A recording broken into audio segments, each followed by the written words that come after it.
Hello, welcome back to my channel home made healthy delights. ఈరోజు నేను చేసేది సొరకాయ పులుసు. సో టేస్టీగా, చాలా క్విక్గా వన్ పాట్లో అన్నీ వేసేసుకొని ఫాస్ట్గా చేసే రెసిపీ. చూద్దాం. ఫస్ట్ దీనికి ఉల్లిపాయలు చాప్ చేసి పక్కన పెట్టుకోవాలి. కర్రీకి కావాల్సిన మొత్తం ఇంగ్రీడియంట్స్ ఇప్పుడు చూద్దాము.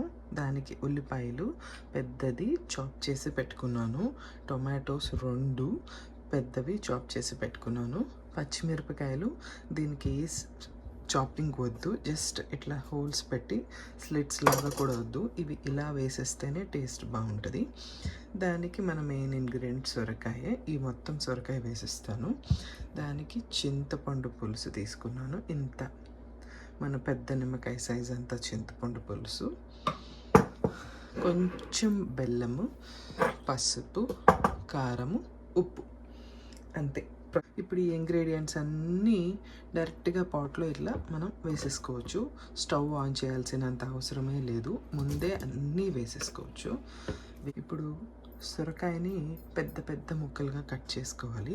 దీనికి ఉన్న తల తోక ఇట్లా కట్ చేసేసాను. ఎప్పుడైనా ఈ పీస్ ఇట్లా మిగిలిపోయింది అని అనుకుంటే మీరు ఫ్రీజర్లో స్టోర్ చేసుకోవచ్చు, లేదు అంటే ఇలా కట్ చేసి పెట్టి నార్మల్ ఫ్రిడ్జ్లో స్టోర్ చేసుకోవచ్చు. అలా చేసి పెడితేనే చాలా రోజులు ఫ్రెష్గా ఉంటుంది సొరకాయ. అప్పుడు ఎప్పుడు కావాలనుకుంటే అప్పుడు లైట్గా ఇక్కడ కొంచెం కట్ చేసుకొని మిగతాదంతా పెట్టేసుకోవచ్చు. ఇలా హెడ్తో ఇట్లా పెడితే గనక మనకు తెలియకుండానే లోపలంతా పాడైపోతూ ఉంటుంది. ఇది ఒక టిప్. దీన్ని ఇప్పుడు చక్కగా నేను చెక్కు తీసుకుంటాను. చెక్కు తీయకుండా కూడా, దీనికి ఉన్న స్కిన్ పీల్ చేయకుండా కూడా కూర చేసుకోవచ్చు, కానీ నాకు ఇష్టం ఉండదు, సో నేను ఇలానే చేస్తాను. ఫస్ట్ దీనికి పీల్ చేసేసుకోవచ్చు. ఇప్పుడు దీన్ని ఇలాగా పెద్ద పెద్ద పీసెస్ లాగా కట్ చేసుకోవాలి. ఫ్రోజన్ సొరకాయ అయితే పులుసుకి అంత టేస్ట్ బాగోదు, ఫ్రెష్ అయితేనే చాలా బాగుంటుంది, ఇంకా చాలా ఫాస్ట్గా కూడా ఉడికిపోతుంది. అందుకని ఫ్రెష్ది మ్యాక్సిమం ట్రై చేయండి. అయిన తర్వాత ఎప్పుడైనా సరే దీనికి ఇట్లాగా హోల్స్ పెట్టుకోవాలి. మనం గుడ్లకి ఎట్లా ఘాట్లు పెట్టుకుంటామో అలాగా బాగా పీల్చుకొని టేస్ట్ చాలా బాగుంటుంది. ట్రై చేయండి. ఇప్పుడు ఇవి దీంట్లో వేసేద్దాం. వేసేసినాక మనకి దీనికి సరిపడినంత పసుపు, అన్నీ ఇప్పుడే వేసేసుకోవాలి. దీనికి సరిపడినంత పసుపు,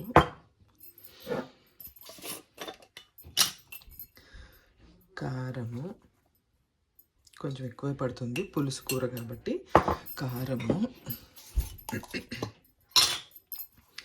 కొంచెం ఉప్పు,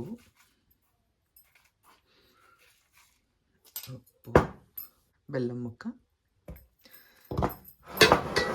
ఇప్పుడు చింతపండు పులుసు పోసుకుందాం. నేను ఆల్రెడీ పులుసు తీసి పక్కకు పెట్టేశాను.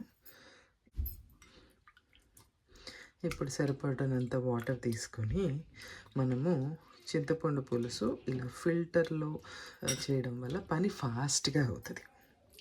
అదనమాట. కొంచెం కూడా తుక్కులు అవి రాకుండా నీట్గా వచ్చేస్తుంది, ఏ ప్రాబ్లం ఉండదు ఇలా యూస్ చేయడం వల్ల. అంతేనండి, మన సొరకాయ పులుసు ఇప్పుడు స్టవ్ మీదకి వెళ్ళడానికి రెడీ అయిపోతుంది.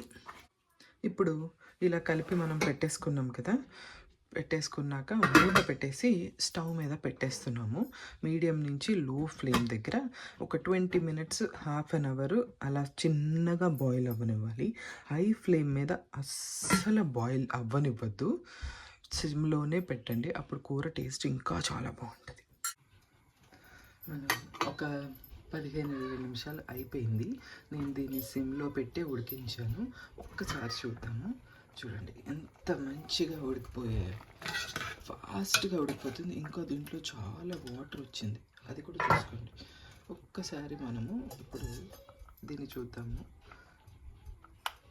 చూసారా ఎంత మెత్తగా అయిపోయిందో, అదన్నమాట. వాటరీగా ఇష్టం లేని వాళ్ళు ఉంటారు కదా, వాళ్ళు కొంచెం హైలో పెట్టుకుని దీన్ని ఇంకా బాగా మరగనిచ్చి దీనికి కూడా మంచి తాలింపు వేసుకుంటే ఈ సొరకాయ పులుసు రెడీ అయిపోతుంది. వేసుకోండి, మంచిగా నూనె వేసుకొని స్పూన్ ఆవాలు వేసుకొని ఒక స్పూన్ జీలకర్ర వేసుకొని దీంట్లో కొంచెం మెంతులు, ఎండుమిరపకాయ,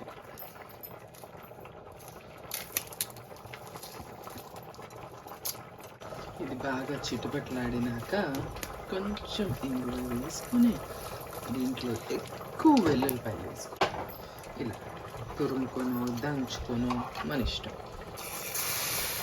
ఇదే టేస్ట్. ఇది ఒక 4-5 రెబ్బలు వెల్లుల్లిపాయలు తురుముకున్నాం కాబట్టి కొంచెం ఎక్కువ కనిపిస్తుంది అంతే. ఇక్కడ కరివేపాకు, దీన్ని బాగా పచ్చివాసన పోయేంత వరకు ఫ్రై అవ్వనిచ్చి అప్పుడు దీన్ని పులుసులో వేసుకోవాలి.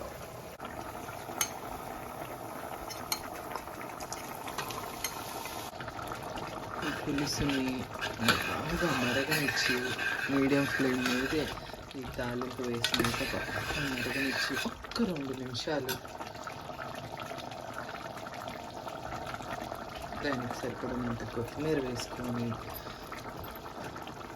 చూసారా మన సొరకాయ ముక్కు ఎక్కువ వాటరీగా లేకుండా ఇంకా స్టవ్ ఆపేసి పక్కన పెట్టినాక ఇంకా ఇది చిక్కబడుతుంది, నీళ్ళగా అస్సలు ఉండదు. వేడి అన్నంలో కొంచెం ముద్దపప్పు వేసుకొని ఇది వేసుకొని తింటే చాలా బాగుంటుంది. ట్రై చేయండి. Let me know in the comments. Thank you so much for watching. Bye.